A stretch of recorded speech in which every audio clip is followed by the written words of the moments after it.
Bonjour toi, bienvenue dans le Réveil Otaku, ton émission qui résume l'actu otaku tous les lundis, mercredis, vendredis à 7h sur YouTube. On va passer très vite sur le nouveau trailer de Dragon Ball Sparking Zero parce qu'il n'y a pas grand chose à dire, on découvre pas grand chose si ce n'est encore l'omniprésence des persos Dragon Ball Super avec des persos que j'ai totalement oubliés, je ne sais même pas qui ils sont, mais on a l'annonce de persos assez originaux comme Spopovich et Yajirobe, donc c'est cool, ça me donne de l'espoir.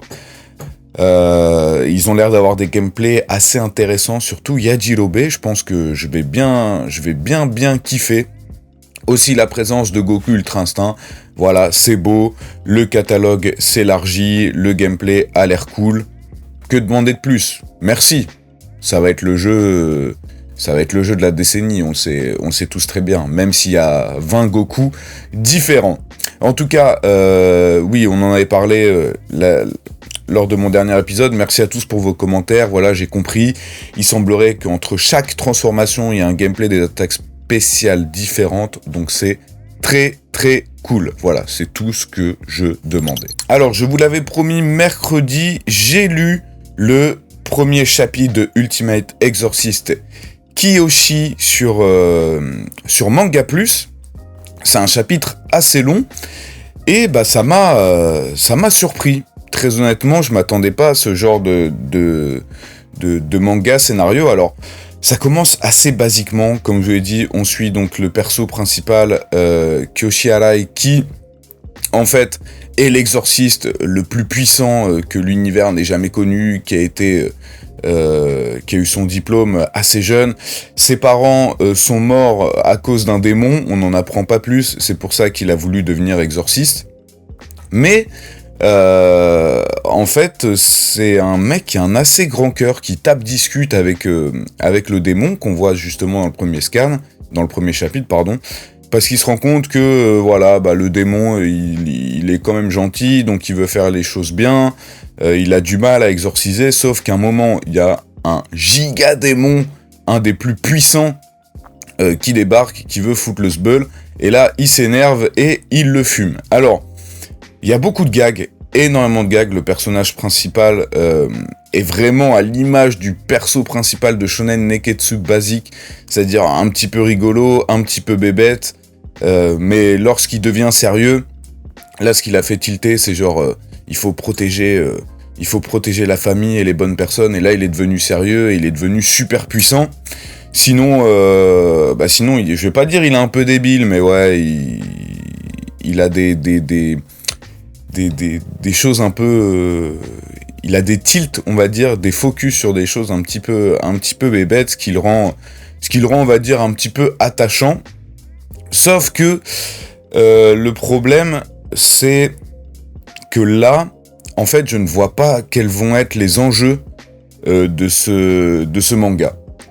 Si ce n'est que ce soit un gag manga, je vois... C'est dommage, parce que même le démon qui arrive dans le chapitre 1, son chara-design est assez stylé. Mais ouais, c'est censé être un des 12 meilleurs démons, il l'a fumé super facilement. Je vois pas quels seront les enjeux, en tout cas d'un point de vue évolution de ses capacités ou danger pour le monde, puisqu'il est juste overshit. Donc je pense que ce sera un manga assez léger au final, un peu comme Mashle, de ce qu'on m'a dit, hein, c'est quelqu'un qui me l'a dit dans les commentaires. Et je pense pas que ce sera très long. Je ne vois pas comment on peut développer ce manga et cet univers. L'univers, on n'en apprend pas grand chose non plus, juste des démons qui arrivent sur Terre.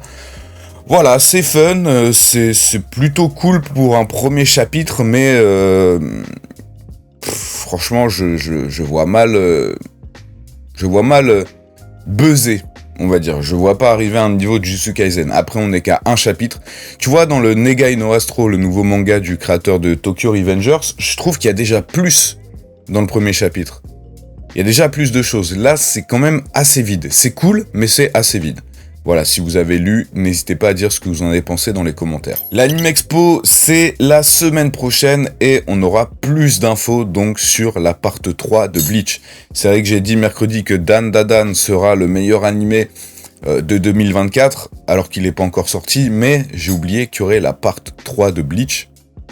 Et j'attends impatiemment, même si c'est vrai, il y a quelques semaines, on a eu des infos comme quoi il y aurait une grosse présence de la CGI dans cette partie 3. J'espère que ce sera bien maîtrisé, autant que dans les précédentes saisons, et que ça va pas flop. J'espère qu'ils vont pas nous faire une CGI à la Shingeki no Kyojin, parce que sinon, ce serait vraiment dommage.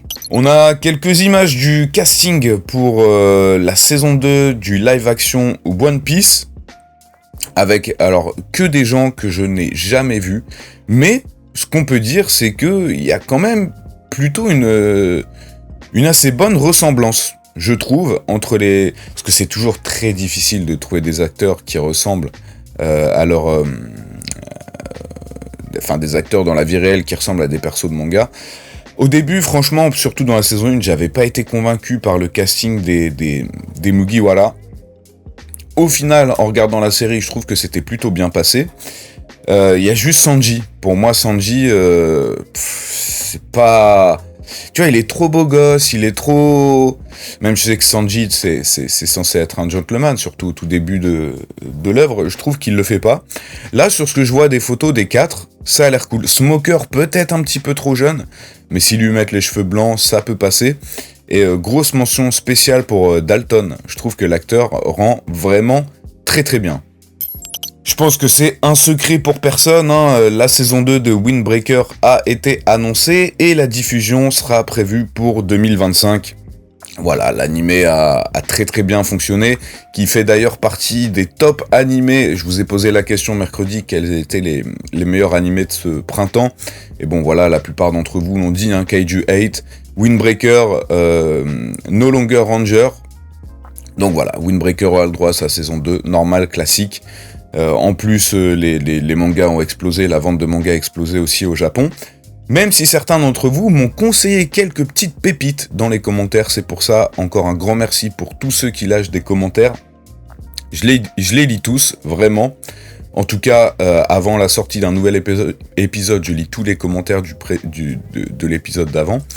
Donc, voilà, merci à vous, les commentaires, c'est important. Et je suis sûr que si ça m'aide moi, ça doit aider d'autres personnes qui regardent aussi la vidéo.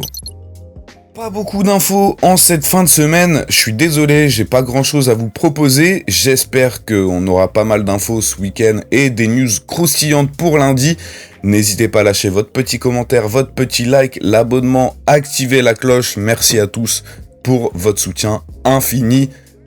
Oula, ma voix est partie en cacahuète. Je vous souhaite un excellent week-end et on se retrouve lundi à 7h pour un prochain épisode. Ciao.